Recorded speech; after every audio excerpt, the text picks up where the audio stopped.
ان کے بارے میں آپ کی کیا رائے ہے؟ ان کے پاس کون سا مروجہ فقہ تھا؟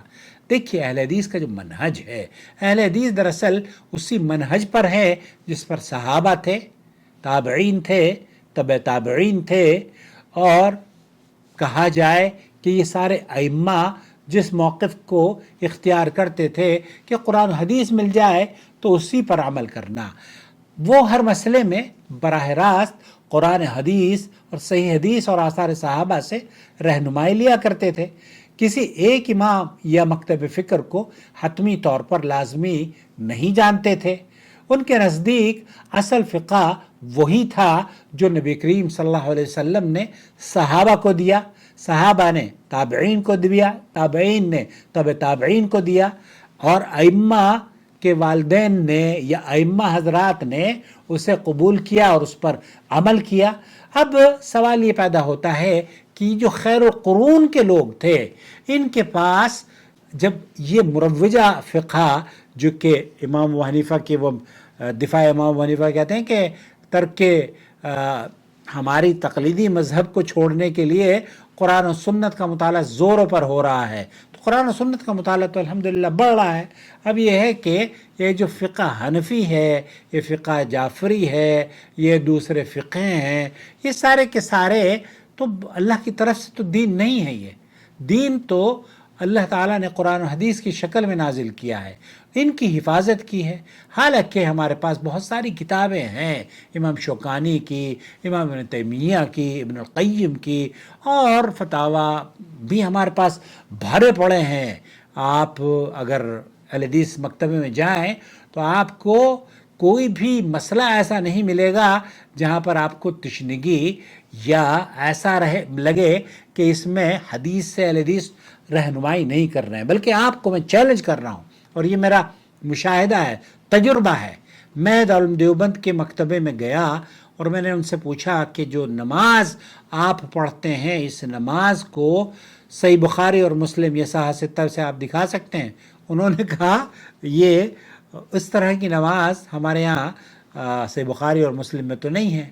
تو پھر اب جو احادیث اللہ کے رسول صلی اللہ علیہ وسلم سے صحیح ثابت ہیں، وہ مفتی طارق مسعود صاحب کہہ دیتے ہیں کہ جناب وہ تو ترک ہو گئی ہے، اور جناب رفع دین تو ہم نے چھوڑ دیا ہے، اور امام ابو حنیفہ کا جو فقہ ہے اس میں ایسا نہیں ہے۔ حالانکہ یہ بھی کہہ رہے ہیں کہ یہ سارے کے سارے حق سارے حق پر ہیں۔ اب حق پر 4 ہیں، ٹھیک ہے، 4 میں سے 3 رفع دین کے قائل ہیں، بلکہ 4 رفع دین کے قائل ہیں۔ 5 میں سے وہ جو آپ کا بھائیوں کا ہے نا، شیعہ بھائیوں کا فقہ جعفریہ، وہ بھی ان کے یہاں بھی رفع دین کرتے ہیں۔ اچھا، اب یہ کہتے ہیں کہ 4 فقہ ہیں، 4 مروج، ارے بھائی میرے تو 5واں بھی تو ہے۔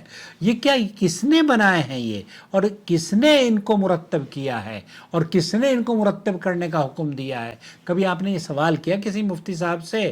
یا امام ابو حنیفہ اگر آج آ جائیں اور وہ دیکھیں کہ امام ابو حنیفہ رحمۃ اللہ علیہ کے شاگردوں نے ان کا مذہب تیار کر کے رکھا ہوا ہے، تو وہ کیا خوش ہوں گے؟ وہ کہیں گے نہیں، اللہ کے رسول میں نے تو یہ کہا تھا کہ میرے قول کو دیوار پر دیر مانا، بلکہ نبی کریم صلی اللہ علیہ وسلم کی حدیث پر عمل کرنا۔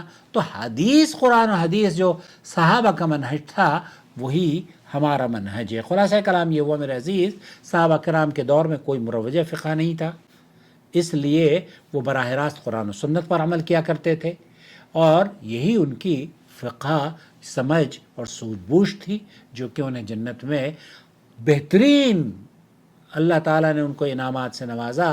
اور اسی لیے اللہ کے رسول نے فرمایا من یرید اللہ بہ خیر یفقہہ فی الدین، اصل فقہ دراصل قرآن و سنت ہے۔ ہم یہ نہیں کہتے کہ آپ ائمہ کی جو اجتہادات ہیں ان سے مستفید نہ ہوں، ان سے مستفید ہوں، ان سے علم حاصل کریں اور اپنے مسائل کو سمجھنے کی کوشش کریں۔ لیکن یہ کسی نے نہیں کہا کہ میرے فقہ پر چلنا اور امام ابو حنیفہ کے فقہ کو ترک کر دینا، یا امام ابو حنیفہ کے فقہ پر چلنا اور دوسروں کے فقہ کو ترک کر دینا، یہ کسی نے نہیں کہا۔ یہ تو بعد میں لوگوں نے کہہ دیا کہ آپ اگر حنفی ہو تو حنفی کی طرح سے نماز پڑھو، شافعی کی طریقے سے وضو کر لو گے تو آپ کی نماز باطل ہو جائے گی۔ اب یہ مروجہ فقہ اگر سارے کے سارے صحیح ہیں تو کوئی تو پوچھے کہ جب آپ کے لحاظ سے یہ سارے کے سارے صحیح ہیں، مثال کے طور پر وطر کی نماز 1 رکعت بھی ہے اور 3 رکعت بھی ہے اور 5 بھی ہے، ٹھیک ہے، اب اگر 5 رکعت پڑھ لیتا ہے صحیح ہے، اس کی وطر ہو گئی. 1 رکعت پڑھتا ہے تو وطر باطل ہے، نہیں وطر اس کی بھی صحیح ہے. 3 رکعت پڑھتا ہے تو 3 رکعت پڑھتا ہے تب بھی صحیح ہے، 9 پڑھتا ہے تب بھی صحیح ہے، 11 پڑھتا ہے تب بھی صحیح ہے. کیوں؟ کیونکہ اللہ کے رسول صلی اللہ علیہ وسلم سے ثابت ہے، یہ صحیح ثابت ہے نا.